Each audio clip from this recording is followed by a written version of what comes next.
Hallelujah. 49-ാമത്തെ സങ്കീർത്തനമാണ് നമ്മൾ വായിക്കുവാൻ ഇടയായത്. കോരകപുത്രന്മാരുടെ സങ്കീർത്തനം എന്ന അതിന്റെ ശീർഷകത്തിൽ നമുക്ക് കാണുവാൻ കഴിയുന്നുണ്ട്. അതിന്റെ മുഖവരകളൊന്നും പറയുവാനുള്ള സമയം നമ്മുടെ മുമ്പിൽ ഇല്ലാത്തത് കൊണ്ട് നേരിട്ട് ദൈവവചന ചിന്തയ്ക്കായി ആമേൻ സമയങ്ങൾ വേർതിരിക്കുകയാണ്. സ്തോത്രം. വളരെ വിലപ്പെട്ട അനുഗ്രഹിക്കപ്പെട്ട ഒരു സങ്കീർത്തനമാണ് 49-ാമത്തെ സങ്കീർത്തനം. അതിലൊരുപാട് കാര്യങ്ങൾ നമുക്ക് ദർശിക്കുവാനായിട്ട് ഗ്രഹിക്കുവാനായിട്ട് കഴിയുന്നുണ്ട്. എന്നാൽ ഇന്ന് പകൽക്കലത്തിനകത്ത് നിന്ന് ചില കാര്യങ്ങൾ മാത്രം ഓർപ്പിക്കുവാനാണ് കർത്താവിൽ താല്പര്യപ്പെടുന്നത്. സ്തോത്രം. ഈ സങ്കീർത്തനത്തെ നമുക്ക് മൂന്നായിട്ട് തിരിക്കുവാനായിട്ട് കഴിയും. 49-ാം സങ്കീർത്തനത്തെ 3 ഭാഗങ്ങളായി തിരിച്ച് ചിന്തിച്ചു കഴിഞ്ഞാൽ അവിടെ നമുക്ക് അതിനെ മനസ്സിലാക്കുവാൻ കഴിയുന്നത് ഒന്നാമത്തെ വാക്യം മുതൽ 9-ാമത്തെ വാക്യം വരെ വായിക്കുമ്പോൾ അവിടെ നമുക്ക് വായിക്കുവാൻ കഴിയുന്നത് ധനത്തിന് മനുഷ്യന്റെ മരണത്തെ തടയാൻ പറ്റില്ല. ശ്രദ്ധിക്കുന്നുണ്ടോ നിങ്ങൾ? ധനത്തിന് മനുഷ്യന്റെ മരണത്തെ എന്ത് ചെയ്യാൻ ഒക്കെയില്ല, തടയാൻ ഒക്കുകയില്ല. ഞാൻ പൈസയുള്ളവനാണ്, ധനവാനാണ്, എനിക്ക് കാശുണ്ട് എന്ന് പറഞ്ഞാൽ മരണം പറയും, നിന്റെ പൈസയൊന്നും ഇവിടെ വില പോകില്ല, എന്ത് ചെയ്യണം, നീ വന്നേ പറ്റൂ, മരണം നമ്മളെ കൊണ്ടുപോകും. അല്ലെ? സ്തോത്രം. മരണം എന്ന് കേൾക്കുമ്പോൾ നമുക്ക് ഭയമാണ്. ഭക്തന് മരണം ഭയമല്ല, ഭക്തന് മരണം പ്രത്യാശയാണ്. ഹല്ലേലൂയ. കാരണം 116-ാം സങ്കീർത്തനത്തിൽ നമ്മൾ വായിക്കുന്നത് യഹോവ ഭക്തന്മാരുടെ മരണം യഹോവയ്ക്ക് വിലയേറിയതെന്നാണ്. സ്തോത്രം. അപ്പോൾ മരണമെന്ന് കേൾക്കുമ്പോൾ ഭയപ്പെടുന്നവനുണ്ട്, മരിക്കുവാൻ ഭയപ്പെടുന്നവനുണ്ട്, മരിക്കാൻ പേടിയില്ലാത്തവരാരുമില്ല. അല്ലേ? സ്തോത്രം. പണ്ടൊരമ്മച്ചി പ്രാർത്ഥിച്ചു, കർത്താവേ, ഇതൊക്കെ സഹിക്കുന്നതിനേക്കാളും ഇതൊക്കെ അനുഭവിക്കുന്നതിനേക്കാളും എൻ്റെ ജീവനെ അങ്ങ് എടുക്കണമെന്ന് പറഞ്ഞ് അവരെന്ത് ചെയ്ത് പ്രാർത്ഥിച്ചു. അപ്പോൾ ഇത് സ്ഥിരം പ്രാർത്ഥനയായി മാറിയപ്പോൾ കൊച്ചുമക്കൾ എല്ലാവരും കൂടെ ഒരു പ്ലാൻ തയ്യാറാക്കി. ഇനി ഈ അമ്മാമ്മ പ്രാർത്ഥിക്കുന്നതിന്റെ അന്ന് അമ്മാമ്മയ്ക്കിട്ട് ഒരു പണി കൊടുക്കണം. എന്താ പണി? സ്തോത്രം. ഈ കുഞ്ഞുങ്ങള് 2-4 പേര് കൂടെ കട്ടിന്റെ അടിയിൽ കയറിയിരുന്നു. അപ്പൊ ഈ അമ്മച്ചി കട്ടിന്റെ പുറത്തിരുന്നാണ് പ്രാർത്ഥിക്കുന്നത്. പതിവ് പോലെ പ്രാർത്ഥിക്കുകയാണ്, കർത്താവേ, എന്നെ അങ്ങ് എടുക്കണം, ജീവിച്ചത് മതി, ഇവിടെ കിടന്ന് കഷ്ടപ്പെടാനും ഒന്നിനും വയ്യ എന്ന് പറഞ്ഞ് ഈ അമ്മച്ചി പ്രാർത്ഥിക്കുമ്പോൾ അടിയിലിരുന്ന കുഞ്ഞുങ്ങൾ പതുക്കെ കട്ടിലെ എടുത്തങ്ങ് പോക്കി. അവരവിടെ ഇരുന്നുകൊണ്ട് ആകപ്പാടെ പരമേശ്വരം കൊണ്ട്, എന്റെ കർത്താവേ, പെണ്ണ് തമ്പുരാനെ, ഞാൻ ചുമ്മാതാ പറഞ്ഞത്, ഇപ്പൊ എന്നെ എടുക്കരുത്, എന്റെ കൊച്ചുമക്കളുടെ കാര്യങ്ങളൂടെയൊക്കെ കഴിഞ്ഞിട്ട് മാത്രമേ എന്നെ എടുത്താൽ മതി എന്ന് പറഞ്ഞ അമ്മച്ചി അവരെന്തെങ്കിലും വിളിച്ചു പോലും കേട്ട് കേൾവിയാണ്. സ്തോത്രം. എന്നാൽ മരണമെന്ന് കേൾക്കുമ്പോൾ എല്ലാവർക്കും ഭയമാണ്. അല്ലേ? സ്തോത്രം. എന്നാൽ ഒരു ഭക്തനെ സംബന്ധിച്ചിടത്തോളം മരണം എന്ന് പറയുന്നത് ഒരു യാത്രയയക്കലാണ്. സ്തോത്രം. ഇവിടെ നിന്ന് നമ്മെ യാത്ര അയക്കുന്നു, മറുകരയിൽ നമ്മെ സ്വീകരിക്കപ്പെടുന്നു. അല്ലെ? ഇവിടെ അണയുന്ന ദീപം അവിടെ തെളിയുന്നു. മരണത്തെ ഒഴിവാക്കുവാൻ ഒരു മനുഷ്യനും കഴിയുകയില്ല. സ്തോത്രം. മരണത്തെ ഒഴിവാക്കുവാൻ ഒരു മനുഷ്യനും സാധിക്കുകയില്ല. മരണം എല്ലാവരും സ്വീകരിച്ചേ പറ്റൂ. കർത്താവിന്റെ വചനം ഇങ്ങനെ പഠിപ്പിക്കുന്നു, ഒരിക്കൽ മരണവും പിന്നെ ന്യായവിധിയും സകല മനുഷ്യർക്കും നിയമിച്ചിരിക്കുന്നു. അപ്പോൾ എല്ലാ മനുഷ്യർക്കും ദൈവം വെച്ചിരിക്കുന്ന 2 കാര്യങ്ങളാണ് മരണവും ന്യായവിധിയും. സ്തോത്രം. അപ്പോൾ മരണം എന്നതായ കടമ്പ അത് നാം എല്ലാം കടന്നേ പറ്റുകയുള്ളൂ. മനുഷ്യൻ ഏതെങ്കിലും പാപം ചെയ്തതിന്റെ പരിണിത ഫലമായി ദൈവം മനുഷ്യർക്ക് നൽകിയ ശിക്ഷയാണ് മരണം എന്നുള്ളത്. ഹല്ലേലൂയ. മനുഷ്യൻ ജനനം കൊണ്ട് ആരംഭിക്കുന്നെങ്കിലും മരണം കൊണ്ട് അവസാനിക്കാത്തവനാണ് മനുഷ്യൻ. അല്ലേ? സ്തോത്രം. മനുഷ്യനും മൃഗവും ഒരുപോലെയല്ല, 2 പേരും ചാകുന്നു.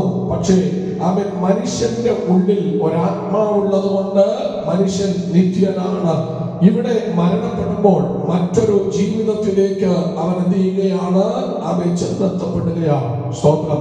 അപ്പോൾ മരണം, ഒരു പാപിക്ക് 2 മരണമുണ്ട്. പക്ഷേ ഒരു ദൈവ പൈതലിന് 1 മരണമേ ഉള്ളൂ. സ്തോത്രം. പാപിക്ക് എത്ര മരണമുണ്ട്? 2 മരണമുണ്ട്. ഒരു ദൈവഭക്തന് 1 മരണമേ ഉള്ളൂ. അപ്പൊ നിങ്ങൾ ചോദിക്കുക, എന്താ ഇത്? സ്തോത്രം. പാപിക്ക് 2 മരണമുണ്ട്. അവൻ ജഡം വേർപെടുന്നു, അവന്റെ ആത്മാവും ജഡവും തമ്മിൽ വേർപിരിയുന്നതാണ് മരണം. അങ്ങനെയെങ്കിൽ അവൻ ഈ ലോകത്തിലുള്ള സകല മനുഷ്യരും എന്ത് ചെയ്യും? ആമേൻ, സ്തോത്രം, ജഡവും അവന്റെ ആത്മാവും തമ്മിൽ വേർപെടും. 70 ഏറെയായാൽ 80. അത് കഴിഞ്ഞാൽ കഷ്ടതയാണ്. അത് കഴിയുമ്പോൾ ഇവിടെ നിന്ന് ജീവഭാണ്ഡം മുറുക്കിക്കൊണ്ട് നമ്മൾ യാത്ര പുറപ്പെടേണ്ടവരാണ്. സ്തോത്രം. ഈ മരണം എന്ന് പറയുന്ന പ്രതിഭാസത്തിലൂടെ കടന്നു പോകുന്ന നമ്മൾ ഒറ്റയ്ക്കാണ് പോകേണ്ടത്. ആരും കൂട്ടിന് വരില്ല.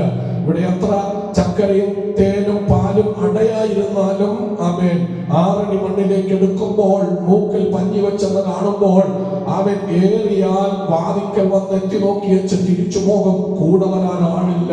ഒറ്റയ്ക്ക് പോകേണ്ട ഒരു യാത്രയാണ് മരണം എന്നുള്ള യാഥാർത്ഥ്യം ഇന്ന് പകൽക്കാലം നിങ്ങൾ മനസ്സിലാക്കണം. സ്തോത്രം. അപ്പോൾ ഞാൻ പറഞ്ഞത്, ജനത്തിൽ നിന്നും ആത്മാവ് വേർപെടുന്നതാണ് മരണം എന്നുള്ളത്, അല്ലേ? അങ്ങനെയെങ്കിൽ അതെല്ലാവരും മനുഷ്യരുമുണ്ട്. ദൈവഭക്തനായാലും രക്ഷിക്കപ്പെടാത്തവനായാലും ലോക മനുഷ്യരും എല്ലാവരും ആ ഒരു അനുഭവത്തിലൂടെ കടന്നു പോകണം. എന്നാൽ അത് ഒരു മരണം. ദൈവമക്കൾക്കും ആ മരണമുണ്ട്, അല്ലേ? സ്തോത്രം. എന്നാൽ പാപിയെ സംബന്ധിച്ചിടത്തോളം അവന് മറ്റൊരു മരണമുണ്ട്. വെളിപ്പാട് പുസ്തകത്തെ നമ്മൾ വായിക്കുന്നത് അതിന് രണ്ടാം മരണം എന്നാണ് പേര്. രണ്ടാം മരണം. എന്താണ് രണ്ടാം മരണം? രണ്ടാം മരണം എന്ന് പറയുന്നത് സ്തോത്രം, വെള്ളസിംഹാസന ന്യായവിധി കഴിഞ്ഞ് അവനെ നിത്യ നരകത്തിലേക്ക് തള്ളിക്കളയുന്നതാണ് നിത്യമരണം എന്നുള്ളതാണ് അത് അർത്ഥമാക്കുന്നത്.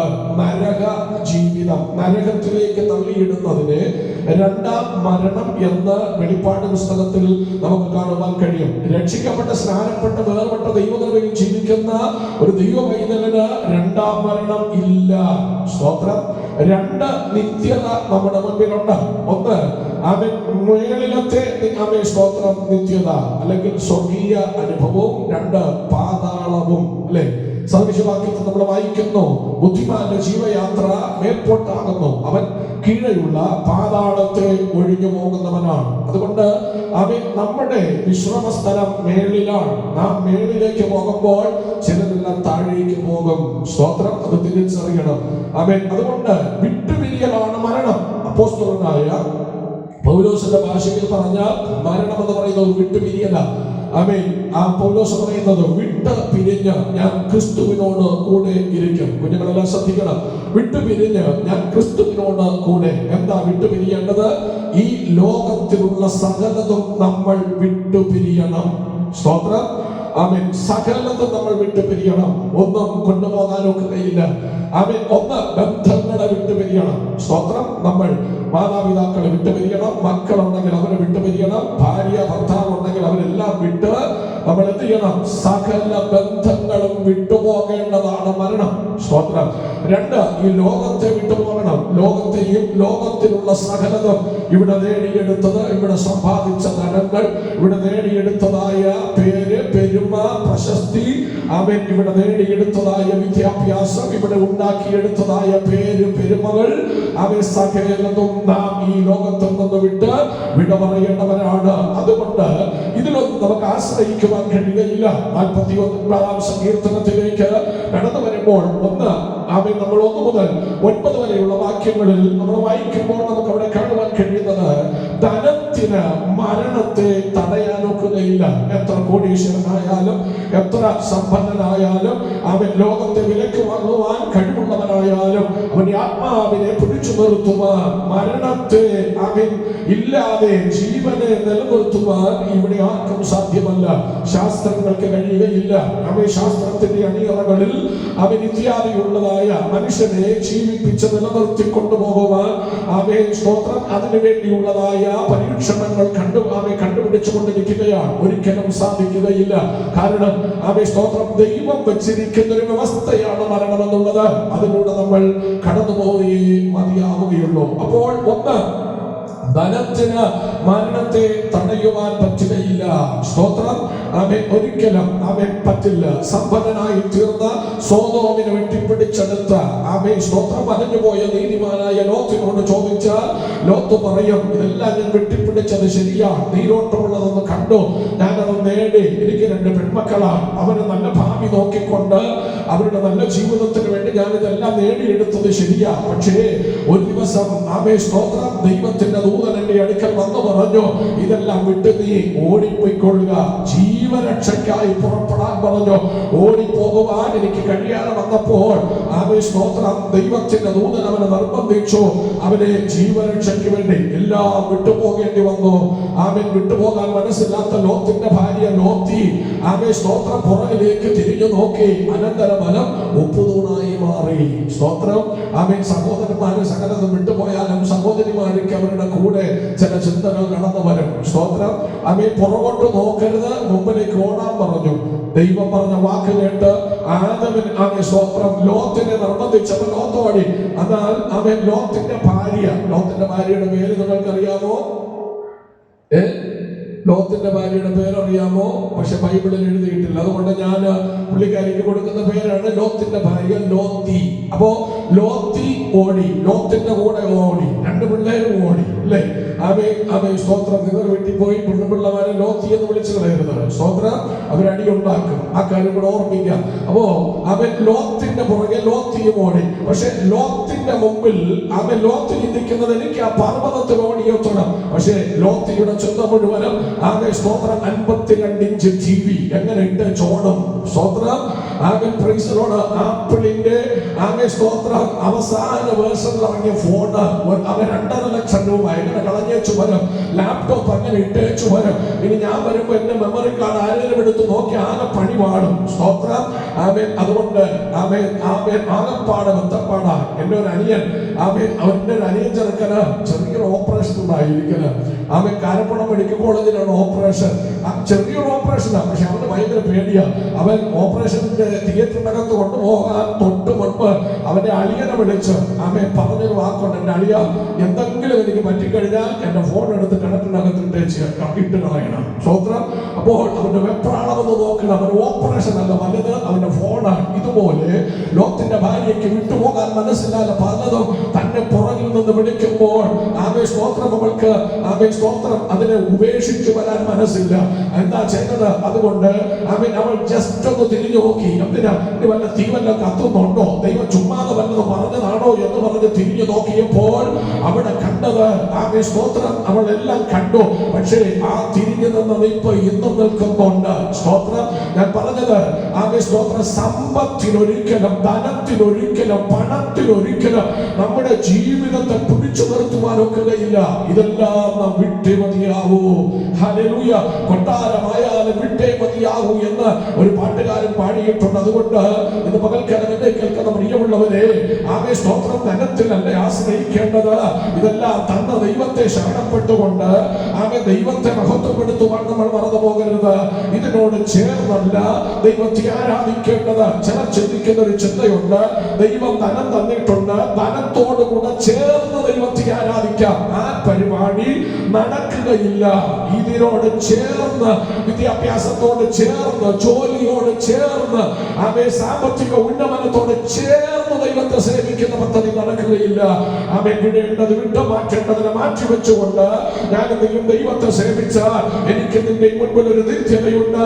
ആ നിത്യതയ്ക്ക് വേണ്ടി നമുക്ക് ഒരുങ്ങുവാൻ ദൈവസഭയെ ഞാൻ ആഹ്വാനം ചെയ്യുകയാണ്. കരമുയർത്തി ദൈവത്തിന് സ്തോത്രം ചെയ്യാം. ഈ ലോകത്തിൽ നേടിയെടുക്കുന്നതൊന്നും നിത്യമല്ല.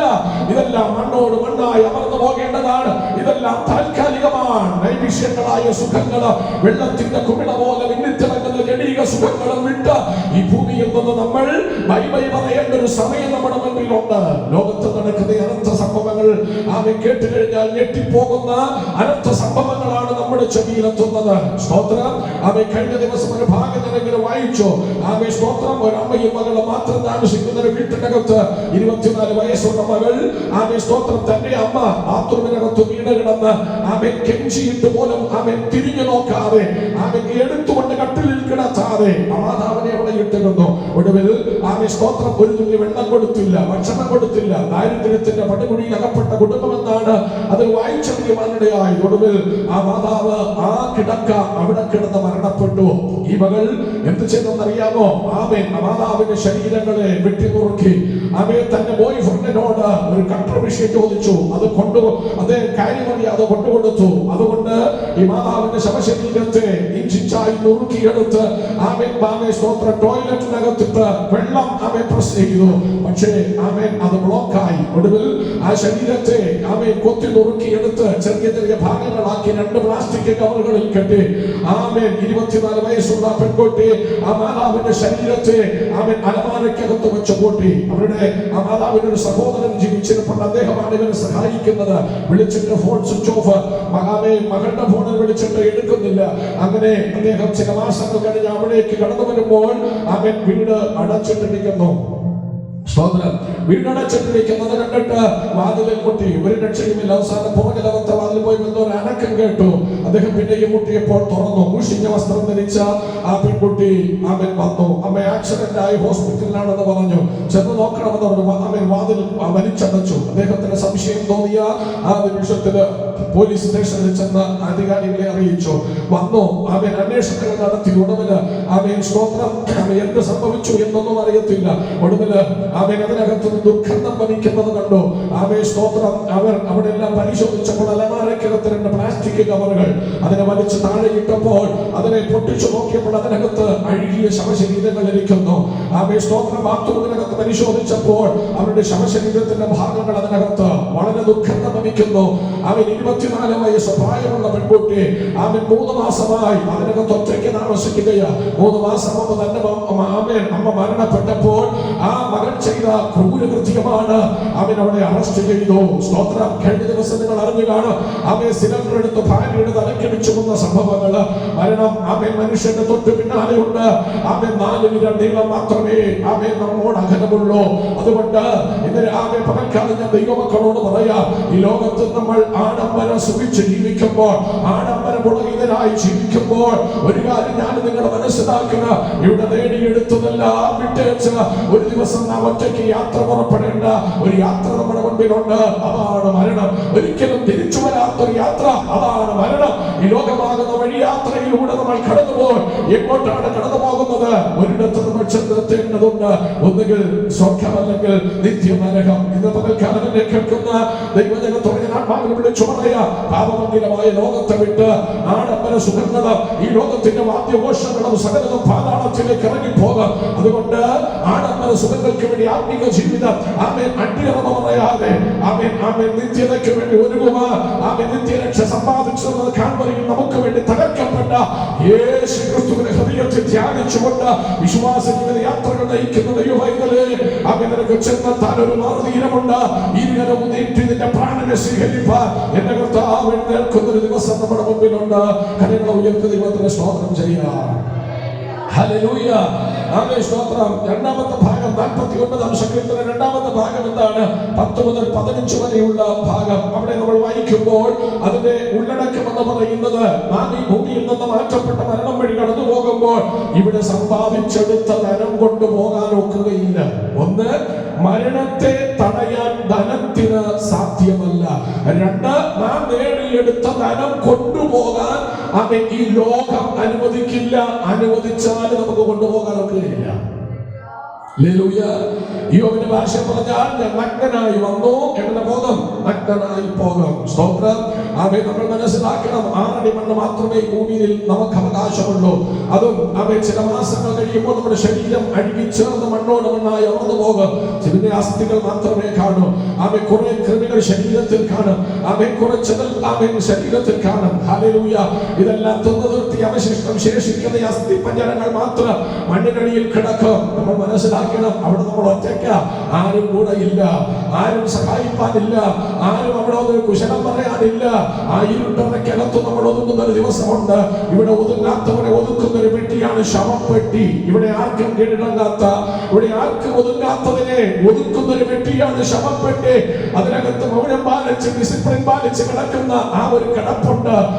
കൈവിരലുകൾ കൂട്ടിക്കെട്ടിയും കാൽവിരലുകൾ കൂട്ടിക്കെട്ടിയും ഒടുവിൽ താടിക്ക് ചുറ്റും ഒരു വട്ടം കെട്ടും കെട്ടി പോക്കറ്റില്ലാത്ത ഉടുപ്പുമിട്ട് ഒരു ഒറ്റ എടുത്തുകൊണ്ട് ഇഷ്ടം പോലെ പൗഡർ ഒരു ബോട്ടിൽ മുഴുവനും തട്ടി മുഖത്തിട്ട് വന്ന് ചില സാമ്പ്രാണികളും മെഴുകുതിരികളും ഒക്കെ കത്തിച്ചു വെച്ച് നമ്മെ യാത്രയയക്കുന്ന ഒരു ദിവസം. അതാണ് മരണം. അന്ന് ഒറ്റയ്ക്ക ഇവിടെ നേടിയെടുത്ത സൗഭാഗ്യങ്ങളോ ഇവിടെ നേടിയെടുത്തതായി ഒന്നും കൂടെ കൊണ്ടുപോകുക ഈ ലോകം അനുവദിക്കുകയില്ല. അങ്ങനെ അങ്ങനെ ഒരു അനുവാദം ദൈവം വെച്ചിട്ടില്ല. വെറും കൈയോടെ വന്ന നമ്മെ വെറും കൈയോടെ പറഞ്ഞു വിടുന്ന ഈ ലോകത്തിന്റെ മുൻപില് ഇവിടെ നാം എന്തിനു വേണ്ടി അടിപിടി കൂടുന്നു? ഇവിടെ നാം എന്തിനു വേണ്ടിയാ മുറവിളി കൂട്ടുന്നത്? ഇവിടെ എന്തിനു വേണ്ടി മത്സരിക്കുന്നു? രക്തബന്ധങ്ങളെ തിരിച്ചറിയാത്ത മനുഷ്യർ, അവയെ സഹോദരങ്ങളെ തിരിച്ചറിയാത്തവർ, മക്കളെയും മാതാപിതാക്കളെയും തിരിച്ചറിയാത്ത ഈ ലോകം അവൻ ഒരു നയാ പൈസയ്ക്ക് വേണ്ടി ബന്ധങ്ങളെ തകർത്തുകൊണ്ട് പലരെയും മരണത്തിന് കീഴടക്കി വാക്കത്തിക്കൊണ്ട് അവൻ വെട്ടി അവൻ അരിയുന്നതായ ചെറുപ്പക്കാര് എന്തിനാ? ഒരു പിടി സ്വത്തിന് വേണ്ടി, ഒരു പിടി ധനത്തിന് വേണ്ടി. അവൻ സ്വന്തം ഒരു തരി മണ്ണിന്റെ പേരില് അവൻ ഒരു പിടി ധനത്തിന്റെ പേരില് ബന്ധങ്ങളില്ലാത്തവരായി ബന്ധങ്ങളെ വിച്ഛേദിച്ചുകൊണ്ട് അവൻ വാശിയോട് വൈരാഗ്യത്തോട് അങ്ങനെ ജീവിക്കുന്ന ഒരു സമൂഹത്തിന്റെ നടുവില് ഇതുപോലെ വിളിച്ചു പറയാ, ഇവിടെ നേടിയെടുത്തു വന്നതിന്റെ കൂടെ ഉണ്ടാകുകയില്ല. അവൻ ഇതെല്ലാം വിട്ടേച്ചു പോകേണ്ട ഒരു കാലം അതിന്റെ മുൻപിലുണ്ട്. യിരെമ്യാവിന്റെ പുസ്തകം 9-ാം അധ്യായത്തിന്റെ 21-ാമത്തെ വാക്യത്തിൽ നാം ഇങ്ങനെ വായിക്കുന്നു, മരണം കിളിവാതിലിൽ കൂടെ അകത്ത് കിടക്കുകയാണ്. മരണം കിളിവാതിലിൽ കൂടെ അകത്ത് കിടക്കുന്നു. പ്രായവ്യത്യാസമില്ലാതെ അവയെ കഴിഞ്ഞ ആഴ്ചകൾ മുഴുവൻ അവയെ കുഞ്ഞുങ്ങളുടെ മരണത്തിന്റെ വാർത്ത എന്തിനേറെ അവയെ സ്തോത്ര കുന്നത്തുകാർ നാറാണിക്കകത്ത് 14-15 വയസ്സ് പ്രായം മാത്രമുള്ള ഒരു ആൺകുഞ്ഞ് ഒരു കയറിൽ ജീവിതം അവസാനിപ്പിച്ച വാർത്തകൾ ഇന്നലെകളിൽ നിങ്ങൾ കേട്ടതായിരിക്കാം. ആമേ സ്തോത്രം. ഇന്ന് മകൾക്ക് ഞാൻ നിങ്ങളോട് പറയാ, ആമേ മരണത്തിന് മുഖപക്ഷമില്ല, മരണത്തിന് ആമേ പക്ഷാഭേദമില്ല. ആരും മരണത്തിന് കീഴടങ്ങിയേ മതിയാവുകയുള്ളൂ. ഒരു ദിവസം നമ്മൾ ഇവിടെ നിന്ന് യാത്ര പറയേണ്ടവരാ. വായിക്കാം. യിരെമ്യാ പ്രവാചകന്റെ പുസ്തകം എടുത്തു എങ്കിൽ 9-ാം അധ്യായത്തിന്റെ 21-ാമത്തെ വാക്യം. വിശാല സ്ഥലത്തു നിന്ന് വിശാല സ്ഥലത്തു നിന്ന് പൈതങ്ങളെയും വീതികളിൽ നിന്ന് യുവാക്കളെയും ഛേദിച്ചു കളയേണ്ടതിന് മരണം നമ്മുടെ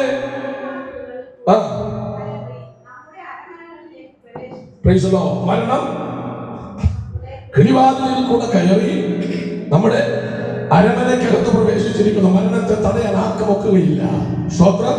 അവൻ വീതികളിൽ നിന്ന് പൈതങ്ങളെയും വിശാല സ്ഥലത്ത് നിന്ന് അവൻ ചെറുപ്പക്കാരെയും മരണം കാർത്തെടുക്കുകയാണ്. സ്തോത്രം.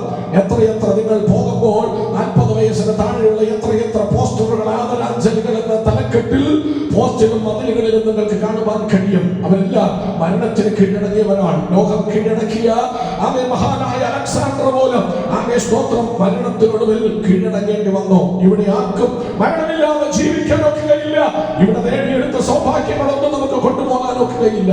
മഹാനായ അലക്സാണ്ടർ മരണത്തിന്റെ നിമിഷത്തിൽ പറഞ്ഞ അവസാന വാക്കുകൾ, ഞാൻ മരിക്കുമ്പോൾ ശവപ്പെട്ടിക്കകത്തിന്റെ മഞ്ചം വെച്ച് കൊണ്ടുപോകുമ്പോൾ 2 കൈകളും ഈ ഭാഗത്തേക്ക് തുറന്നിട്ടിരിക്കണം. സ്തോത്രം.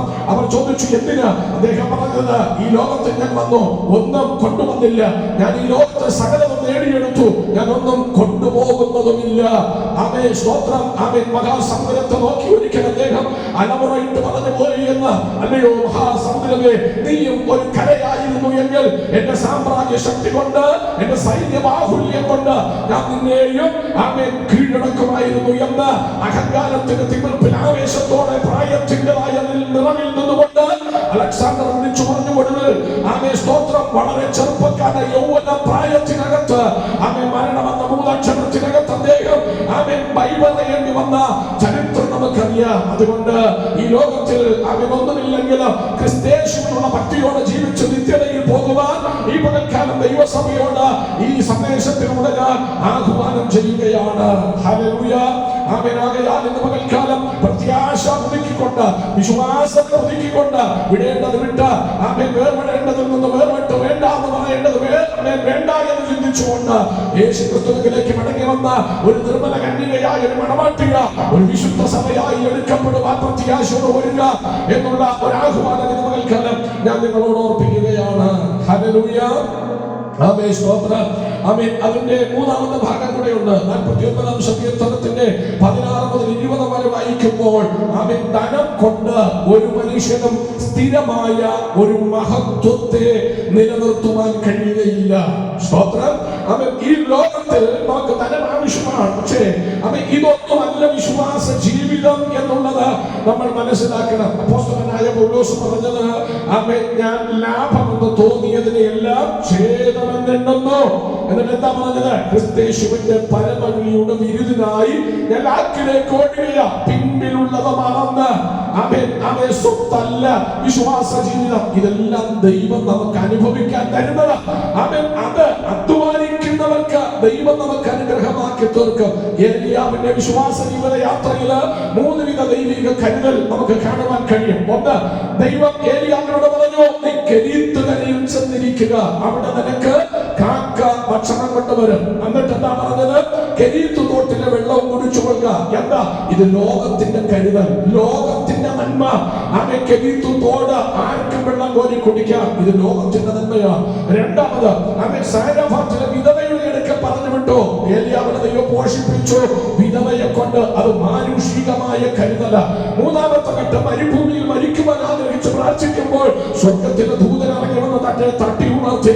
ആമേ. എഴുന്നേറ്റ് തിന്നുക എന്ന് പറഞ്ഞവനെ തട്ടി ഉണർത്തി. അത് ദൈവത്തിന്റെ കരുതലാണ്. അപ്പോൾ പ്രകൃതിയുടെ നന്മ, മാനുഷിക നന്മ, ആമേ, സ്തോത്രം, സ്വർഗീയമായ കരുതൽ, ഇത്രയും അനുഭവിച്ച് ഇത് പ്രാപിച്ചുകൊണ്ടാണ് ഏലിയാവിന്റെ വിശ്വാസ ജീവിതം. ഒടുവില് ആദ്യം നേടിയത് രണ്ടും, ആമേ, അതിന് ഒന്നിനും പ്രയോജനപ്പെട്ടില്ല.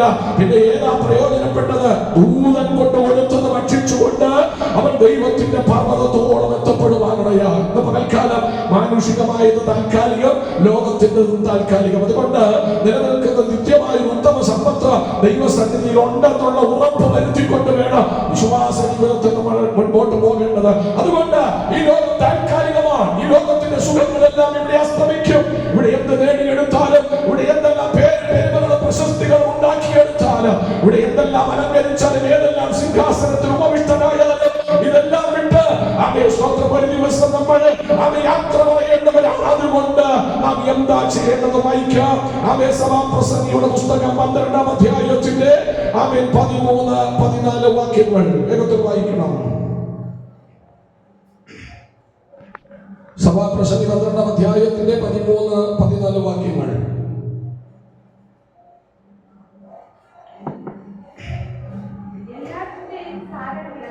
എല്ലാറ്റിന്റെയും സാരം കേൾക്കുക, ദൈവത്തെ ഭയപ്പെട്ട്. അവൻ എന്താ വായിക്കുന്നത്? എല്ലാറ്റിന്റെയും സാരം കേൾക്കുക. സ്തോത്രം. എല്ലാറ്റിന്റെയും സാരം എന്താണ്? സ്തോത്രം. അവൻ ബൈബിളിലെ സാരം എന്താണ്? എല്ലാറ്റിന്റെയും സാരം എന്താ? ദൈവത്തെ ഭയപ്പെട്ട് അവന്റെ കൽപ്പനകളിൽ നടന്നുകൊള്ളുക. അല്ലെ? ഒന്നുകൂടെ വായിച്ച്. ദൈവത്തെ ഭയപ്പെട്ട് അവന്റെ കൽപ്പനകളെ പ്രമാണിച്ചുകൊള്ളുക. അതാകുന്നു സകല മനുഷ്യർക്കും വേണ്ടത്. എന്താണ് സകല മനുഷ്യർക്കും വേണ്ടത്? ദൈവത്തെ ഭയപ്പെടണം. ആരെ ഭയപ്പെടണം? ദൈവത്തെ ഭയപ്പെടണം. ദൈവമാണ് ഭയപ്പെടുവാൻ യോഗ്യൻ. നമ്മുടെ ദൈവം ഭീകരനായതുകൊണ്ടല്ല ദൈവത്തെ ഭയപ്പെടേണ്ടത്. നമ്മുടെ ദൈവം ആമേ, സ്തോത്രം, കാണുമ്പോൾ തന്നെ പേടി തോന്നും, അതുകൊണ്ടല്ല. അല്ലേ? ചില ആമേ ദൈവങ്ങളെയൊക്കെ ഒന്ന് കാണുമ്പോൾ തന്നെ നമുക്ക് എന്ത് തോന്നും? ഭയം തോന്നും. അല്ലേ? സ്തോത്രം. നമ്മുടെ ദൈവം ജീവിക്കുന്ന ദൈവമാണ്. അവയെ കണ്ടകല്ലും മരങ്ങളും കൊണ്ട് പല രൂപമുണ്ടാക്കി എന്നൊക്കെ നമ്മൾ പാടി കേൾക്കാറുണ്ട്. അതൊന്നുമല്ല. നമ്മുടെ ദൈവം സത്യദൈവമാണ്. ദൈവത്തെ ഭയപ്പെടേണ്ട കാരണം ദൈവം സ്നേഹമാണ്. അപ്പോൾ തന്നെ ദൈവം നീതി നടപ്പാക്കുന്ന ദൈവമാണ്. ദൈവം മനുഷ്യനോട് പറയുക, എല്ലാത്തിന്റെയും സാരം എന്താ? ദൈവത്തിന് മനുഷ്യനോട് ഒടുവിലായി പറയുവാനുള്ള അവസാന വാക്ക്, നീ ദൈവത്തെ ഭയപ്പെടണം. 2, അവന്റെ കൽപ്പനകളെ പ്രമാണിക്കണം. എന്താണ് കൽപ്പന? അപ്പോസ്തലപ്രവൃത്തി 17 വായിക്കുമ്പോൾ അവൻ സകല മനുഷ്യനോട് ദൈവം പറയുന്നു, ഇപ്പോൾ എല്ലായിടത്തുമുള്ള എല്ലാവരും മാനസാന്തരപ്പെടണമെന്ന് ദൈവം മനുഷ്യനോട് കൽപ്പിക്കുന്നു. അപ്പൊ ദൈവത്തിന്റെ കൽപ്പന എന്താണ്? എല്ലായിടത്തുമുള്ള എല്ലാ മനുഷ്യരും മാനസാന്തരപ്പെടണം. 2, എന്താ ദൈവത്തിന്റെ കൽപ്പന?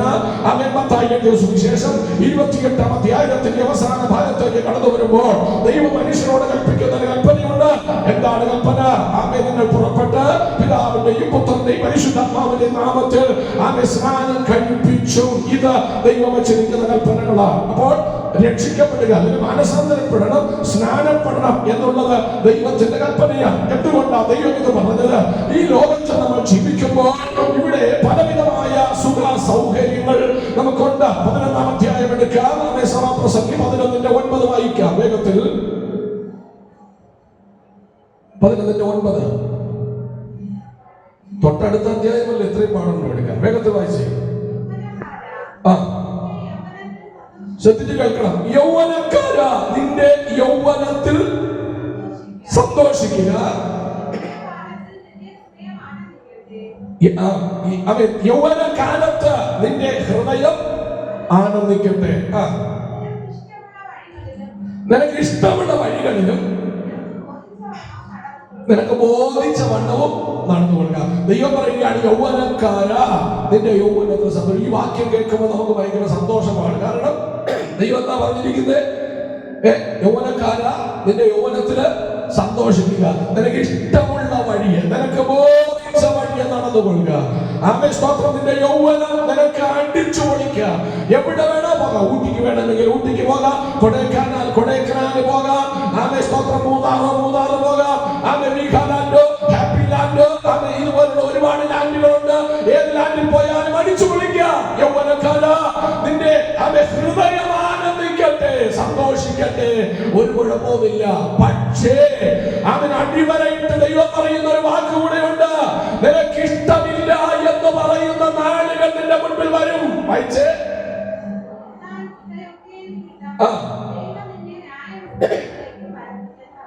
അവൻ ഇതൊക്കെ നിമിത്തം ദൈവം നിന്നെ ന്യായ വിസ്താരത്തിലേക്ക് വരുത്തും. സമയം നമ്മുടെ മുമ്പിലില്ല, വിശദീകരിക്കുവാൻ ആഗ്രഹമുണ്ട്. ഇതെല്ലാം നിമിത്തം നീ ആനന്ദിച്ചോ, നീ സന്തോഷിച്ചോ, കുഴപ്പമില്ല. പക്ഷേ ദൈവം പറയുക, ഇതെല്ലാം നിമിത്തം അവൻ നിന്നെ ഒരു ദിവസം ന്യായ വിസ്താരത്തിന് മുമ്പിൽ കൊണ്ടു നിർത്തും. ഹല്ലേലൂയ. ആമേൻ, സ്തോത്രമിനെ. അതിന്റെ 12-ാം അധ്യായത്തിന്റെ 1 മുതൽ വായിച്ച്. നീ ന്യായ വിസ്താരത്തിൽ നിൽക്കാതിരിക്കണമെങ്കിൽ നിന്റെ യൗവനകാലത്ത് നീ നിന്റെ സൃഷ്ടാവിനെ ഓർക്കുക. ആരെയാ ഓർക്കേണ്ടത്? സൃഷ്ടാവിനെ. ഇവിടെ ഇരിക്കുമ്പോൾ നമ്മൾ പലതും ഓർത്തിരിക്കാറുണ്ട്, പലപ്പോഴും നമ്മൾ പലതും ഓർക്കാറുണ്ട്. പക്ഷെ ദൈവം പറയുക, നീ ഓർക്കേണ്ടത് നിന്റെ കഷ്ടപ്പാടുകളെ അല്ല, നിന്റെ കുടുംബത്തെ കുറിച്ചല്ല, നിന്റെ പ്രയാസങ്ങളെ കുറിച്ചല്ല. നിനക്ക് ഓർക്കുവാനുണ്ട്, അവൻ നിന്നെ സഹായിക്കാൻ ശക്തനായ ഒരു ദൈവത്തെ ഓർക്കണം. നിന്റെ സൃഷ്ടാവിനെ ഓർക്കണം. ആമേൻ, സ്തോത്രം. ഇതൊന്നും വിശദീകരിക്കാത്തത് ഒരുപാട് കാര്യങ്ങൾ പറയാറുണ്ട്. വേഗത്തിൽ വായിക്കാം. അവിടെ നമ്മൾ വായിക്കുന്നു, ദുർദിവസങ്ങൾ വരികയും എനിക്കിഷ്ടമില്ല എന്ന് നീ പറയുന്ന കാലം സമീപിക്കുകയും. ഇനി കേൾക്കുന്നില്ല, കുറച്ചുകൂടെ സൗണ്ട് ഉള്ളവർ വായിച്ചേ. സൂര്യനും വെളിച്ചവും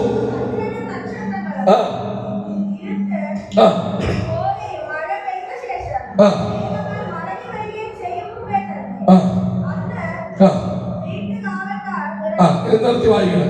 അവിടെ നമ്മൾ വായിക്കുന്നത്, നിനക്ക് ഇഷ്ടമില്ല എന്ന് പറയുന്ന ദിവസം നമ്മുടെ മുമ്പിൽ വരും.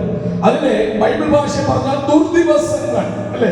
ഇന്ന് വളരെ ഹാപ്പിയാണ്, എല്ലാ നിലയിലും നമ്മള് സന്തോഷമാണ്. പക്ഷേ ആമേൻ, നേരത്തെ പറഞ്ഞു, യൗവനക്കാര, നിന്റെ യൗവനത്തിൽ സന്തോഷിക്കുക, ആനന്ദിക്കുക. നിന്റെ ഹൃദയം ആനന്ദിക്കട്ടെ. നിനക്ക് ഇഷ്ടമുള്ള വഴിയെ പോ. ആമേൻ, പാപത്തിന്റെ വഴിയെ പോ. ആമേൻ, കള്ളുഷാപ്പ് കാണുമ്പോൾ അതിലേക്ക് പോ. മുറുക്കാൻ പീടിക കാണുമ്പോൾ അവിടേക്ക് പോ. ആമേൻ, എവിടെ വേണോ നീ വെക്കോ. പക്ഷേ ഇവയെല്ലാം നിമിത്തം അവൻ നിന്നെ ന്യായ വിസ്താരത്തിൽ കൊണ്ടുവരും. അന്ന് ആമേൻ, നീ പറയും, അയ്യോ എനിക്ക് ഇഷ്ടമില്ല. നേരത്തെയോ ഭയങ്കര ഇഷ്ടമാ, അതില്ലാണ്ട് പറ്റില്ല. ആമേൻ, ആ ലോകസ്നേഹം ഇല്ലാണ്ട് പറ്റില്ല, പാപചിന്തനം ഇല്ലാണ്ട് പറ്റില്ല, ലോകപ്രകാരം അല്ലാതെ ജീവിക്കാൻ പറ്റില്ല. എന്നാൽ അവനോട് നീ പറയും, ഇതെല്ലാം നിമിത്തം ആ ദുർദിവസം വരുമ്പോൾ എനിക്ക് ഇഷ്ടമില്ല എന്ന് പറയും. ഇഷ്ടമില്ലെന്ന് പറയും. അതിന്റെ അർത്ഥം എന്താണ്?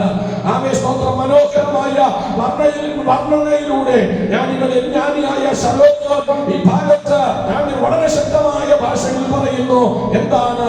ആമേൻ, സ്തോത്രം. പാപത്തിന്റെ അധംപതനത്തിനും വാർദ്ധക്യത്തിനും ആമേൻ മനുഷ്യനെ പൊടിയിലേക്ക് മരണത്തിലേക്ക് കൊണ്ടുപോകുന്നതിന് ആമേൻ മുൻപായി നാം സൃഷ്ടാവായ ദൈവത്തെ സേവിക്കണം. ഒന്നുകൂടെ പറഞ്ഞാൽ, മനുഷ്യന്റെ ജനനത്തിനും മരണത്തിനും ഇടയിൽ നമ്മൾ കടന്നു പോകേണ്ടിയതായ ചില ഘട്ടങ്ങൾ നമ്മുടെ ജീവിതത്തിലുണ്ട്. ഏതായാലും അതുകൂടെ അധികം വിശദീകരണമില്ലാതെ ഓടിച്ചു പറഞ്ഞിരിക്കുവാൻ ഞാൻ കർത്താവിൽ താല്പര്യപ്പെടുകയാണ്. വായിക്കാം അതിന്റെ 1-ാമത്തെ ഭാഗം. അന്ന് വീട്ടുകാവൽക്കാർ നിറയ്ക്കും എന്ന് പറഞ്ഞാൽ അതിന്റെ അർത്ഥം എന്നും യൗവനമായിരിക്കില്ല, എന്നും ബാല്യമായിരിക്കില്ല.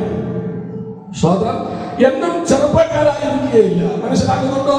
ആമേൻ. നമ്മുടെ താടികൾ നരയ്ക്കും, തലമുടികൾ നരയ്ക്കും, തൊക്കുകൾ വലിയും, ചുളങ്ങും, അല്ലെ? ആരോഗ്യം ഇല്ലാതെയാകും, ബലഹീനനാകും. എന്നാൽ എന്താണ് ഒരു മനുഷ്യ ജീവിതത്തിന്റെ അവസ്ഥ? നാം കടന്നു പോകേണ്ട ഈ അവസ്ഥകൾ എന്താണ്? ഈ അവസ്ഥയിലൂടെ നമ്മൾ കടന്നു പോകുന്നത് കൊണ്ട് നിങ്ങൾ സൃഷ്ടാവായ ദൈവത്തെ സേവിക്കണം, അറിയണം, ആ ദൈവത്തിന് വേണ്ടി ജീവിക്കണം. അതാണ് ഇവിടുത്തതായ ആമേൻ കണ്ടന്റ് എന്ന് പറയുന്നത്. നമ്മളവിടെ വായിക്കുന്നത്, അന്ന് വീട്ടുകാവൽക്കാർ നിറയ്ക്കും. മനുഷ്യ ശരീരത്തിൻ്റെതായ ഒരു വർണ്ണനയോടെയാണ് ഇനിയുള്ള ഭാഗങ്ങൾ. എന്തൊക്കെയാണ് വായിക്കുന്നത്? ഒന്ന്, അന്ന് ആമേൻ വീട്ടുകാവൽക്കാർ വിറയ്ക്കും. അതിന്റെ അർത്ഥം കൈകാലുകൾ വിറയ്ക്കും. എന്ത് വിറയ്ക്കും? കൈകാലുകൾ വിറയ്ക്കും, അല്ലെ? സ്തോത്രം. ബാല്യവും യൗവനവുമായ നമ്മൾ വാർദ്ധക്യത്തിലേക്ക് കടക്കും. ഇപ്പൊ വാർദ്ധക്യമൊന്നും വേണ്ട, അല്ലെ? 40 വയസ്സ് കഴിഞ്ഞാൽ കയ്യും കാലം കുറയ്ക്കുന്നവരുണ്ട്. സ്തോത്രം. നിങ്ങളുടെ വീട്ടിൽ പോയി ഒരു ഗ്ലാസ് വെള്ളം എടുത്ത് ഇങ്ങനെ നീട്ടിപ്പിടിച്ചിട്ട് കയ്യേൽ നോക്കണം, കൈ വിറയ്ക്കുന്നത് കാണാം. വചനം പഠിപ്പിക്കുന്നു, വീട്ടുകാവൽക്കാർ വിറയ്ക്കും. ഹല്ലേലൂയ. ആമേൻ. സ്തോത്രം. ആമേൻ. എന്താ അവിടെ നമ്മൾ അർത്ഥമാക്കുന്നത്? നമ്മുടെ കൈകാലുകൾ വിറയ്ക്കപ്പെടും, അതിന്റെ ആരോഗ്യം ക്ഷയിക്കും, അല്ലെ? കൈയും കാലും ഒക്കെ ശക്തിയില്ലാതെ വരും. സ്തോത്രം. വിറയ്ക്കും. ആമേൻ. സ്തോത്രം. കൈക്കൂലി വാങ്ങിയവനും അതിന് മാന്തിയവനും ഒക്കെ വിറയ്ക്കുന്ന ഒരു ദിവസം മുൻപിലുണ്ട്. കൈകാലുകൾ വിറയ്ക്കും. അന്ന് വീട്ടുകാവൽക്കാർ വിറയ്ക്കും. നമ്മുടെ കൈയും കാലും വിറയ്ക്കും. കൈക്ക് ബലമില്ല എന്ന് തോന്നും, കാലിന് ബലമില്ല എന്ന് തോന്നും. അതാണ് അവിടെ അർത്ഥമാക്കുന്നത്. ശ്രദ്ധിച്ച് കേൾക്കണം, മറക്കരുത്. അന്ന് വീട്ടുകാവൽക്കാർ വിറയ്ക്കും. അടുത്തത് 2, അവിടെ നമ്മൾ വായിക്കുന്നു, ബലവാന്മാർ കുനിയും. ആരാണ് ഈ ബലവാന്മാർ? മനുഷ്യ ശരീരത്തിന്റെ നട്ടൽ, നമ്മെ നേരെ നിർത്തുന്ന നട്ടൽ. നമ്മെ വചനം പഠിപ്പിക്കുന്നു, നട്ടൽ വളയും, നടുവ് കൂനും. എന്ന് പറഞ്ഞാൽ കൂന് ബാധിക്കുമെന്ന്, അല്ലേ? നിങ്ങളുടെയൊക്കെ വീട്ടിനടുത്ത് പ്രായമുള്ളവരുണ്ടെങ്കിൽ ചെന്ന് നോക്കണം. പണ്ട് പനന്തടി പോലെ നിന്നവരാ ഇന്ന് കമാനം പോലെ വളഞ്ഞിരിക്കുന്നവർക്ക് കാണാം. വചനം പഠിപ്പിക്കുന്നു, നോന്നു നിൽക്കാൻ കഴിയാത്തൊരു നിമിഷം നമ്മുടെ മുൻപിലുണ്ട്. നമ്മുടെ നട്ടൽ വളയുന്ന, നടുവ് കൂനുന്ന ഒരു ദിവസം നമ്മുടെ മുമ്പിലുണ്ട്. ബലവാന്മാർ കുനിയും. എത്ര ആരുടെ മുമ്പിലും കുനിയാത്തവര്, ആരുടെ മുമ്പിലും തലകുനിക്കാത്തവരല്ല. ഒരു ദിവസം എല്ലാവരുടെ മുമ്പിലും കൊമ്പിഴേണ്ടി വരും. അവരുടെ നട്ടൽ വളയും, ബലവാന്മാർ കുനിയും. അടുത്തത്, അരയ്ക്കുന്നവർ ചുരുക്കമാകയാൽ അടങ്ങിയിരിക്കും. അതിന്റെ അർത്ഥം അരയ്ക്കുന്നവർ ചുരുക്കം. ആരായി അരയ്ക്കുന്നവര്? നമുക്ക് പെട്ടെന്ന് നമ്മുടെ ജീവിതം അരയ്ക്കുന്നത് അമ്മ. എവിടെയാ? അമ്മയിൽ. അത് പണ്ട്. ഇപ്പോ മിക്സിയില് ഗ്രൈൻഡറിലൊക്കെ ഇട്ട് അരയ്ക്കുന്നത്. ഇപ്പൊ പിന്നെ അരയ്ക്കാനും മടിയായതുകൊണ്ടെല്ലാം പൊടിയാ, പാക്കറ്റ് പൊടികളാ, അല്ലേ? സ്വന്തം എല്ലാ പൊടികളും വാങ്ങിച്ചു വെച്ചിട്ടുണ്ട്. പൊടിയിട്ടൊരു പരിപാടിയാണ്, അല്ലേ? സ്വന്തം. എന്നാൽ ഇവിടെ നമ്മൾ വായിക്കുന്നത് അരയ്ക്കുന്നവർ അമ്മമാരെ കുറിച്ചല്ല, അരയ്ക്കുന്നവർ ചുരുക്കമാകും. അതിന്റെ അർത്ഥം നിന്റെ പല്ലുകളുടെ എണ്ണം കുറയും, അല്ലേ? അരയ്ക്കുന്നത് പല്ല. സ്വന്തം. അരയ്ക്കുന്നവർ ചുരുക്കമാകയാൽ അടങ്ങിയിരിക്കും എന്ന് പറഞ്ഞാൽ പല്ലുകൾ പൊടിയും, അതിന്റെ എണ്ണം കുറയും. ഇന്ന് എപ്പോഴും കുറച്ചുകൊണ്ട് നടക്കുന്ന ആൾക്കാരുണ്ട്, അല്ലേ? സ്തോത്രം. ചിലർക്ക് എപ്പോഴും എന്തെങ്കിലുമൊക്കെ ചവച്ചുകൊണ്ട് നടക്കണം, കണ്ടുപിടി ആ ചവച്ചുകൊണ്ട് നടക്കണം. ആമേൻ. സ്തോത്രം. എന്നാൽ അല്പം കൂടെ കഴിയുമ്പോൾ ഈ വചനം പഠിപ്പിക്കുന്നു, അരയ്ക്കുന്നവർ ചുരുക്കമാകും. അതിന്റെ അർത്ഥം 32 പല്ല് എന്ത് ചെയ്യും? ആമേൻ. സ്തോത്രം. എത്ര പല്ലുണ്ട് ഒരു മനുഷ്യന്? 32 ആണോ 34 ആണോ? കേട്ടില്ല. 32 വല്ല പൊഴി. എല്ലാം പൊഴിയുന്നവരും ഉണ്ട്, അല്ലേ? സ്തോത്രം. ചിലരൊക്കെ ചിന്തിക്കുന്നുണ്ട്, അങ്ങനെയൊന്നും ഞാൻ കീഴടങ്ങാൻ താല്പര്യമില്ല. ആമേൻ. സ്തോത്രം. അടുത്ത ദന്തൽ ആശുപത്രി കൊണ്ടുപോയി ഞാൻ എന്ത് ചെയ്യും? വെയ്പ്പ് പല്ല് വെക്കും. കാളയുടെ പട്ടിയുടെ വല്ല പല്ലെന്ന് രാവി വെച്ചതെടുത്ത് വയ്ക്കും. പക്ഷെ എടുത്ത് വെച്ചോണ്ട് വാ, ബീഫിന്റെ കട്ടിയുള്ളൊരു ഭാഗം കടിക്കുമ്പോഴത്തേക്ക് പല്ലാണോ തെറിച്ചത്, ബീഫാണോ തെറിച്ചതെന്ന് അറിയത്തില്ല. ഫ്രണ്ടിൽ ഇരുന്ന് കഴിക്കുന്നവരോട് ചോദിച്ചാൽ അവന്റെ പ്ലേറ്റിനകത്ത് കിടക്കും പല്ല്. സ്വത്രം. അല്ല, മനസ്സിലാകുന്നുണ്ടോ? അതുകൊണ്ട് ഈ വെച്ചുപിടിപ്പിക്കലൊന്നും ശാശ്വതമല്ലെന്ന് തിരിച്ചറിയണം. അരയ്ക്കുന്നവർ ചുരുക്കമാകുമെന്നേ. നിന്റെ പല്ലൊക്കെ കൊഴിയും. ഇന്ന് കെട്ടിയോട് നോക്കി പല്ലി എടുക്കുന്ന അച്ചായനും കെട്ടിയോട് നോക്കി പല്ലി എടുക്കുന്ന അമ്മാമ്മയും ഓർക്കണം, ഇതൊക്കെ പൊഴിയുന്ന ദിവസം വരും. അന്ന് നീ എവിടെ മോളായിട്ട് പല്ലി എടുക്കുമോ? ആമേൻ. സ്തോത്രം. അതുകൊണ്ട് ആമേൻ നമ്മൾ മനസ്സിലാക്കണം, ആമേൻ, ശരീരത്തിന്റെ അവയവങ്ങൾക്കെല്ലാം കോട്ടം വരും, എല്ലാം തകർന്നു പോകുന്ന ഒരു ദിവസം നമ്മുടെ മുൻപിലുണ്ട്. ആമേൻ. സ്തോത്രം. ഇവിടെ നമ്മൾ വായിക്കുന്നു, അരയ്ക്കുന്നവർ ചുരുക്കമാകാൻ അടങ്ങിയിരിക്കും. പണ്ട് ഒന്നുമില്ലാതെ പറ്റിയല്ല, എപ്പോഴും വെച്ചോണ്ടിരിക്കണം, അല്ലേ? അടുത്തൊരു ആമേൻ പലകാലം പെട്ടി വെച്ചോണ്ടായിരുന്നു ജനരൊക്കെ ഇരിക്കുന്നത്. എന്നാൽ വചനം പഠിപ്പിക്കുന്നു, ഇത് പറ്റാത്തൊരു സമയം നമ്മുടെ മുൻപിലുണ്ട്. അരയ്ക്കുന്നവർ ചുരുക്കമാകാം. അടുത്ത വാക്യം, കിളിവാതിലിൽ കൂടി നോക്കുന്നവർ അന്ധന്മാരാകുന്നു, അല്ലെ? കിളിവാതിലിൽ കൂടെ നോക്കുന്നത് ആരാ? കണ്ണുകളുടെ കാഴ്ച നഷ്ടപ്പെടും, അന്ധന്മാരാകും. സ്തോത്രം. ഇവിടെ ആമേൻ സ്തോത്രം സങ്കീർത്തനം വായിച്ചപ്പോൾ ഞാൻ കണ്ണാടി വെച്ച് എന്താ കാര്യം?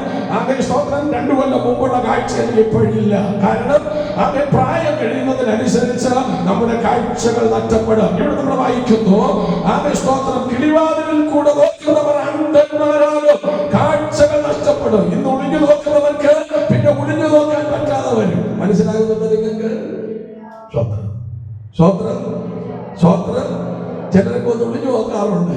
ചിലരൊക്കെ വന്ന് ആമേൻ സ്തോത്രം ആരെങ്കിലും റൂമിനകത്തിരുന്ന് ഇരിക്കുവാണെങ്കിൽ വന്നോന്ന് വാതിക്ക് വന്ന് ഇങ്ങനെ ഒളിഞ്ഞു നോക്കും. എന്നാ അവിടെ ആമേൻ ആരോടാ സംസാരിക്കുക? ഒളിഞ്ഞു നോക്കുന്നവരെ ആമേൻ നിന്റെ കണ്ണുകളുടെ കാഴ്ച ശക്തി നഷ്ടപ്പെടുക. ആമേൻ സ്തോത്രം കിളിവാതിലിൽ കൂടെ നോക്കുന്നവർ അന്ധന്മാരാകും, നമ്മുടെ കാഴ്ച ശക്തി നഷ്ടപ്പെടും എന്നുള്ളതാണ്. അടുത്ത 5-ാമത്തേത് വായിക്കാം. തെരുവിലെ കഥകൾ അടയും. എന്താ ഈ തെരുവിലെ കഥകൾ? 2 ചെവി. മനുഷ്യ ശരീരത്തിന്റെ തെരുവിലെ കഥകൾ അർത്ഥമാക്കുന്നത് നമ്മുടെ ചെവിയാണ്. അതിന്റെ അർത്ഥം എന്താണ്? തെരുവിലെ കഥകൾ അടയും. അതിന്റെ അർത്ഥം കേൾവി നഷ്ടപ്പെടും. പിന്നെ നമ്മൾ ആംഗ്യമൊക്കെ കാണിക്കേണ്ടി വരും, അല്ലേ? സ്വോത്രം. മനസ്സിലാകുന്നുണ്ടോ? സ്വോത്രം. പിന്നെ ചിലർക്ക് കേൾക്കും, പക്ഷെ പറയുന്നതായിരിക്കില്ല കേൾക്കുന്നേ. സ്വോത്രം. മനസ്സിലാകുന്നുണ്ടോ? ചിലർക്ക് കേൾക്കും, പക്ഷെ തിരിയത്തില്ല. നമ്മൾ മോനെന്ന് പറഞ്ഞാൽ അവിടെ മോണെന്ന് കേൾക്കും, നമ്മൾ മോണെന്ന് പറഞ്ഞാൽ അവിടെ മോനെന്ന് കേൾക്കും. വേണ്ടാതീരെന്നല്ലോ പതുക്കെ പറഞ്ഞാൽ അതെല്ലാം കേൾക്കും. മനസ്സിലായില്ല? സ്വന്തം. അപ്പോ അവൻ കേൾവി നഷ്ടപ്പെടും, തെരുവിലെ കഥകൾ അടയും. അവൻ നമ്മുടെ 2 ചെവിയും കേൾവി ശക്തി ഇല്ലാതെയാകും. ഇന്ന് ഒളിഞ്ഞു നിന്ന് കേൾക്കുന്നവരുണ്ട്, അല്ലേ? എന്നാ പറയുന്നേ? അപ്പുറത്തെ വീട്ടിൽ എന്നാ പറയുന്നേ? അടുത്ത വീട്ടിൽ എന്നാ പറയുന്നേ? ആമേ മരുമക്കൾ എന്നാ പറയുന്നേ? അമ്മായിയമ്മ എന്നാ പറയുന്നേ? ആമേ സ്തോത്രം. ഒളിഞ്ഞു നിന്ന് കേൾക്കുന്നവരുണ്ട്. കെട്ടിയോൻ എന്നെ ആരോടാ സംസാരിക്കുന്നേ? എന്നാ ശബ്ദം? ആണിന്റെ ശബ്ദമാണോ പെണ്ണിന്റെ ശബ്ദമാണോ? ഇങ്ങനെ ഒളിഞ്ഞു നിന്ന് കേൾക്കുന്നവരുണ്ട്. ശ്രദ്ധിക്കണം. ആമേ ചെവി കേൾവി ശക്തി നഷ്ടപ്പെടും. ഈ കഥകൾ അടയുന്ന ഒരു ദിവസം മുൻപിലുണ്ട്. ആമേ നീ വാർദ്ധക്യത്തിലോട്ട് പോയിക്കൊണ്ടിരിക്കുകയാ. അതുകൊണ്ട് ആമേ ജ്ഞാനിയായ ശലോമോൻ പറഞ്ഞത്, നിന്റെ യൗവനകാലത്ത് നീ സൃഷ്ടാവിനെ ഓർത്തുകൊള്ളുക. വേഗത്തിൽ പറഞ്ഞ് അവസാനിപ്പിക്കാം, വേഗം വായിക്കാം. അടുത്തത്, അരയ്ക്കുന്ന ശബ്ദം മന്ദമാകും. അതിന്റെ അർത്ഥം ആമേ സ്തോത്രം എന്താണ്? എല്ലാ ആഹാരവും കഴിക്കാൻ മേലാതെയാകും. അരയ്ക്കുന്ന ശബ്ദം മന്ദമാകും. പണ്ട് കണ്ടുപിടിച്ച് കടിച്ചു പൊട്ടിക്കുന്നത് ഇപ്പൊ ഒന്നും പൊട്ടിക്കാൻ മേല. സ്വോത്രം. പണ്ട് 4 നേരം എപ്പോ കയ്യിൽ നോക്കിയാൽ എന്തേലും കാണും. സ്വോത്രം. ഒരു അച്ചുമുറുക്ക്, ഒരു ഉണ്ണിയപ്പം, അവൻ എപ്പോഴും നോക്കിയാൽ എന്തേലും കാണും. ഇതും കുറച്ചോണ്ടാ നടക്കുന്നത്. ഇപ്പൊ അവിടെ വായിക്കുന്നത് അരയ്ക്കുന്ന ശബ്ദം മന്ദമാകും. പഴയ ചവപ്പൊന്നും ഇല്ല, പഴയതുപോലെ ഒന്നും ചവയ്ക്കാൻ മേല. ആമേ സ്തോത്രം. ആമേ പ്രൈസറോട്. പണ്ട് 2 ബീഫ് മേടിച്ചാൽ 10 മിനിറ്റ് കൊണ്ട് അകത്താക്കുന്ന ഒരാൾ ഇന്ന് 1 കഷ്ണം ബീഫിന് വെച്ച് കണ്ടിങ്ങനെ കടിപിടി കൂടുകയാണ്. എന്തിനാ? ആമേ ഇതിവിടെ കടിക്കുമ്പോൾ അവിടെ പോകും, അവിടെ കടിക്കുമ്പോൾ ഇവിടെ പോകും. പല്ലിന് പിടിക്കുന്നില്ല. അവൻ ഒടുവിൽ തീരുമാനിച്ചു, അവൻ ബീഫ് നിർത്തലാക്കാൻ എന്നല്ല, ബീഫ് കഴിക്കുന്നത് നിർത്താം എന്നതേ പറ്റൂ. അതുകൊണ്ട് ബീഫ് കഴിക്കുന്നത് നിർത്തലാക്കി. ഇപ്പോ പഴയതുപോലെ വേണ്ട. മനസ്സിലാക്കുന്നുണ്ടോ? അവൻ ഇന്ന് വാരി വലിച്ച് കഴിക്കുന്നവര്, ഇഷ്ടംപോലെ കഴിക്കുന്നവര് ഓർക്കണം. അവൻ കഴിച്ചോ, പക്ഷേ അത് തന്ന ദൈവത്തെ നീ മറക്കരുത്. നാളെ ഇത് കഴിക്കാൻ പറ്റാത്തൊരു സമയം നിന്റെ മുൻപിൽ ഉണ്ടാകും. അരയ്ക്കുന്നവർ എന്ത് ചെയ്യും? അവരുടെ ശബ്ദം മന്ദമാകും. എല്ലാ ആഹാരം കഴിക്കാൻ പറ്റില്ല, കട്ടിയോടത് വേണ്ട. ആമേ സ്തോത്രം. ആപ്പിൾ പോലും കഴിക്കാൻ കഴിയാത്ത ഒരു സമയം വരും. അതുകൊണ്ട് പിള്ളേരോട് പറയും, മക്കളെ അത് വെച്ചിട്ട് ഇട്ടൊന്ന് അടിച്ചതാ, അപ്പച്ചന് കഴിക്കാൻ മേല, ചവയ്ക്കാൻ മേല, അമ്മാമ്മയ്ക്ക് ഒക്കത്തില്ല എന്ന് പറയുന്ന ഒരു സമയം നമ്മുടെ മുൻപിലുണ്ട്. അടുത്തത്, ആമേൻ. അടുത്തത് വായിക്കുന്നത് 7. പക്ഷിയുടെ ശബ്ദത്തിൽ നമ്മൾ എന്ത് ചെയ്യും? ഉണർന്നു പോകും. എന്ന് പറഞ്ഞാൽ ഉറക്കമില്ലാത്ത ദിവസങ്ങൾ നമ്മുടെ മുമ്പിൽ വരും. സ്വോത്രം. ഇന്ന് ആമേൻ എന്നാ ഉറക്കമാ, അല്ലേ? കൂർക്കം വലിച്ചാ ഉറങ്ങുന്നേ. ആമേ പിള്ളേരൊന്നും വിളിച്ച എഴുന്നേക്കത്തില്ല. രാവിലെ ആരാധനയ്ക്ക് ആമേ സമയം താമസിച്ചാലും എഴുന്നേക്കണമെന്ന് പറഞ്ഞ എഴുന്നേക്കാത്ത മക്കള്. നമ്മളും നടുപ്പല്ലേ കുറെ കൂടെ കിടന്നുറങ്ങുക. ആമേ എത്ര ഉറങ്ങി പിടിച്ചിട്ട് ചവിട്ടിട്ട് എഴുന്നേൽക്കാത്തവരുണ്ട്. ആമേ സ്തോത്രം. ആന കിടന്നുറങ്ങുന്ന പോലെ ഉറങ്ങുന്നു എന്നാ പറയുന്നേ. പക്ഷേ ഉറക്കമില്ലാത്ത ദിവസങ്ങള് ഇന്നൊന്ന് ചിന്തിച്ചു നോക്കിയേ. 10 കൊല്ലം മുമ്പ് ഉറങ്ങി ഉറക്കമാണോ ഇന്ന്? ആമേ 2-3 മണിക്കൂർ മാത്രമല്ല രാത്രി ഉറക്കമില്ലാത്ത രാത്രി. അത് എന്തോ ശബ്ദം കേട്ടു, ഞെട്ടി എഴുന്നേറ്റു, അല്ലേ? സ്തോത്രം, ഹല്ലേലൂയ. ആമേൻ. നോക്കുക, സ്തോത്രം. ശമേൻ പക്ഷിയുടെ ശബ്ദത്തിൽ ഉണർന്നു പോവുകയില്ല. എന്തോ ഒരു ശബ്ദം കേട്ടു, ഞെട്ടി എഴുന്നേറ്റു. പിന്നെ ഉറക്കം വന്നില്ല. പലരും പറയുന്ന ഉറക്കമില്ല പാസ്റ്ററേ എന്ന്. അവൻ ഉറക്കമില്ലാത്ത ആരെങ്കിലും നിങ്ങളുടെ ശ്രദ്ധയിലുണ്ടെങ്കിൽ നിങ്ങൾ ഒരു കാര്യം ചെയ്യണം, അവരെ വിളിച്ച് ഇതിനകത്ത് കൊണ്ടുവരണം. ഇതിനകത്ത് വന്നാൽ അവർ സുഖമായിട്ട് ഉറങ്ങും. മനസ്സിലായവർക്കായി ഞാൻ കർത്താവിനെ സ്തുതിക്കുന്നു. ഹല്ലേലൂയ. കാരണം അവൻ നമ്മുടെ ഇതിനകത്ത് വന്നിരുന്ന സുഖമായിട്ട് ഉറങ്ങുന്നത്. പക്ഷേ ഈ വചനം പഠിപ്പിക്കുന്ന ഉറക്കമില്ലാത്ത ഒരു ദിവസം നമ്മുടെ മുമ്പ് വരാൻ പോകുന്നു. ചെറിയൊരു ശബ്ദം കേൾക്കുമ്പോൾ, അടുത്ത വീട്ടിലൊരു ശബ്ദം കേൾക്കുമ്പോൾ ബൈബിൾ പഠിപ്പിക്കുന്നത് പക്ഷിയുടെ ശബ്ദത്തിൽ നമ്മൾ ഉണർന്നു പോകും. അടുത്ത 8-ാമത്തത് വായിക്കാം. പാട്ടുകാരികളൊക്കെ തളരെന്ന് പറഞ്ഞ കൊലവള്ളിയൊക്കെ പോകുന്നു. സ്തോത്രം. എന്റെ സൗണ്ട് ഇങ്ങനെ അല്ലായിരുന്നു. നേരത്തെ കുറച്ചുകൂടെ നല്ല ഗംഭീര സൗണ്ട് ആയിരുന്നു. പക്ഷെ ഇന്നിങ്ങനെ ആയി. കൊലവള്ളി തീർന്നുകൊണ്ടിരിക്കുക. മനസ്സിലാക്കുന്നുണ്ടോ? എന്നെ പാടാൻ പറഞ്ഞാൽ വയ്യ. എന്നാൽ പാടാനുള്ള കഴിവും ആ ശബ്ദത്തിനൊക്കെ വ്യതിയാനം സംഭവിക്കും. നമ്മുടെ ശബ്ദത്തിന് വ്യത്യാസം വരും എന്നുള്ളതാണ് അതിന്റെ അർത്ഥം. അതുകൊണ്ട് പാടാൻ ആരോഗ്യമുള്ളപ്പോൾ വായി തുറന്ന് പാടണം. ചിലര് പവിൾക്കം വായിക്കകത്തിട്ട് ചവയ്ക്കുന്നത് പോലെയാണ് പാടുന്നത്. ഞാൻ കാണാറുണ്ട്. മനസ്സിലായില്ല? ആമേ സ്തോത്രം. പവിൾക്കം എല്ലാവരും വായി തുറന്ന് ചവയ്ക്കത്തില്ല. ഒരു മട്ടിലാടി ചവയ്ക്കുന്ന പോലെ ചവയ്ക്കും. സ്തോത്രം. അങ്ങനെ ചവച്ച് പാടുന്നവരുണ്ട്. കൈയടിക്കാൻ പറയുമ്പോൾ ആമേ സ്തോത്രം കൈ ഇങ്ങനെ വല്ലാത്തൊരവസ്ഥയില് ഈ വവ്വാല് ചവരണ്ടടിക്കുന്ന പോലെ ഒരു പരുവത്തിന് ഇതൊന്നും പാടില്ല. ആരോഗ്യമുള്ളപ്പോൾ ദൈവം തരുന്ന സമയം ദൈവത്തിന് വേണ്ടി പ്രയോജനപ്പെടണം എന്നുള്ളത് ഇന്ന് നമുക്ക് അത് മറന്നു പോകരുത്. ആമേ ഇവിടെ നമ്മൾ വായിക്കുന്നത് ആമേ പാടാനുള്ള ആ കഴിവുകൾ നമുക്ക് നഷ്ടപ്പെടും. ഹല്ലേലൂയ. അടുത്തത്, അന്നവൻ കയറ്റത്തെ പേടിക്കും. കയറ്റം കയറാൻ പറ്റില്ല, എല്ലായിടത്തും പോകാൻ പറ്റില്ല. സ്തോത്രം. ചെറിയൊരു കയറ്റം കാണുമ്പോഴേ നടുവിന് കൈ കൊടുക്കും. എന്താ ഇതെങ്ങനെ കയറി മേളിലെത്തും? അന്നവൻ കയറ്റത്തെ പേടിക്കും. ഹല്ലേലൂയ. ആമേ സ്തോത്രം. അതുകൊണ്ട് കൈയും കാലിനും ആരോഗ്യമുള്ളപ്പോൾ ഓടി വന്ന് ദൈവത്തെ സേവിച്ചാൽ നരയ്ക്കുവോളം ദൈവം നിന്നെ ചുമക്കും. ബലം ക്ഷയിക്കുമ്പോൾ അവൻ തള്ളിക്കളയുകയില്ല. അതുകൊണ്ട് ആമേ സ്തോത്രം. ആമേ കയറ്റത്തെ പേടി തോന്നാതിരിക്കണമെങ്കിൽ ആമേ ദൈവത്തെ വിശ്വസതയോടെ സേവിച്ചോളണം. അടുത്തത്, അവന്റെ വഴിയിൽ ഭീതി ഉള്ളതായി തോന്നും. അത് എന്താണെന്ന് പറഞ്ഞാൽ പോകുന്ന വഴിയിൽ മാത്രമല്ല, വഴിയിൽ ഭീതി തോന്നുന്നത്. സ്വപ്നം എന്ന് പറഞ്ഞാൽ ഭയപ്പെടുത്തുന്ന സ്വപ്നങ്ങൾ അല്ലേ?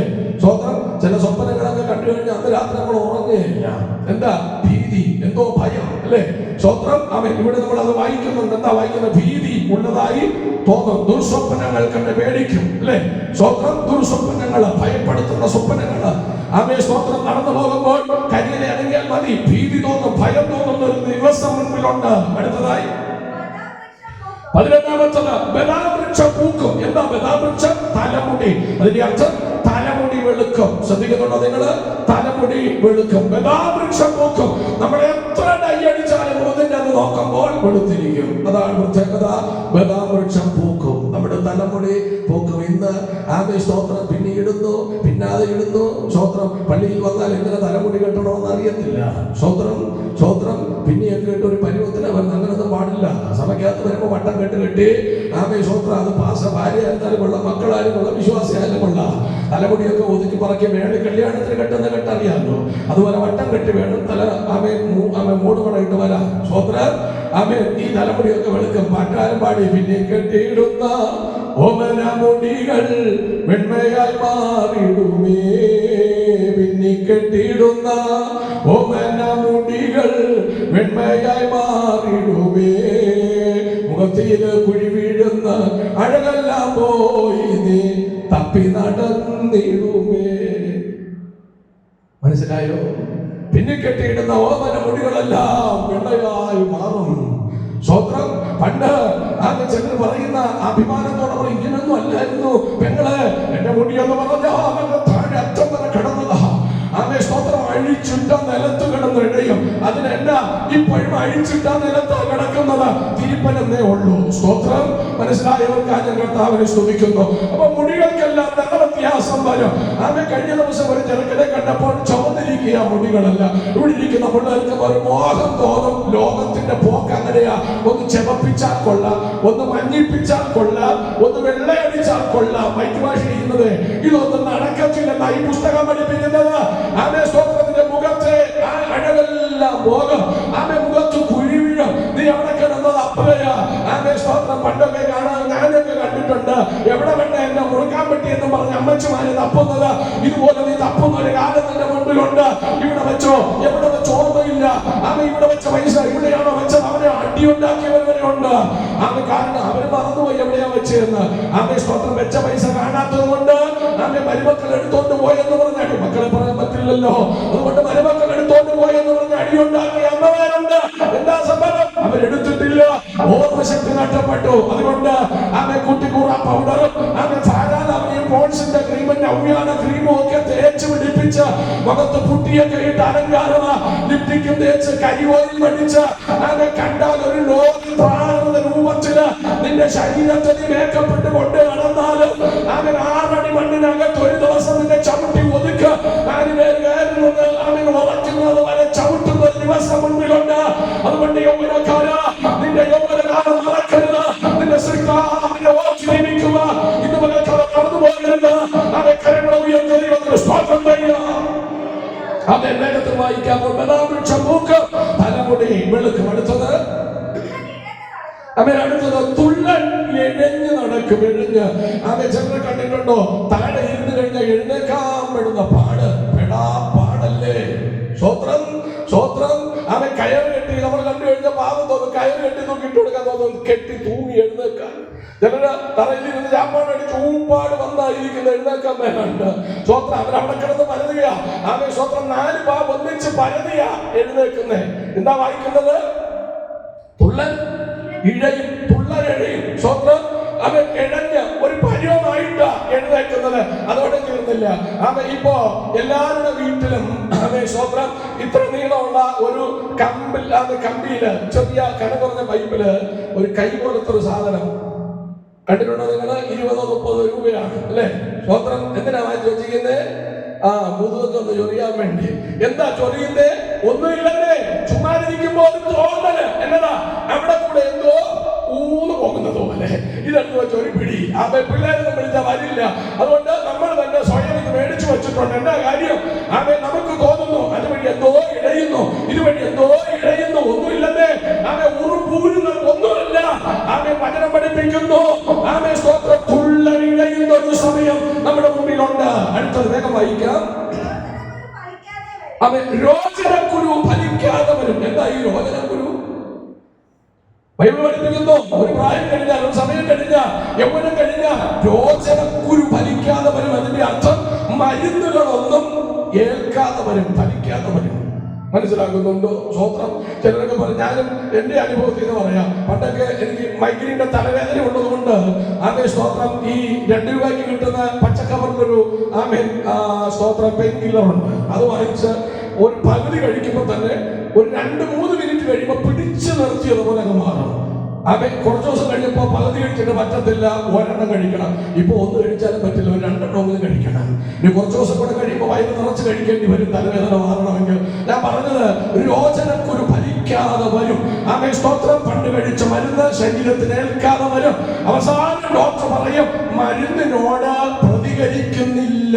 ഒടുവിൽ പറയുന്ന പദം മരുന്ന്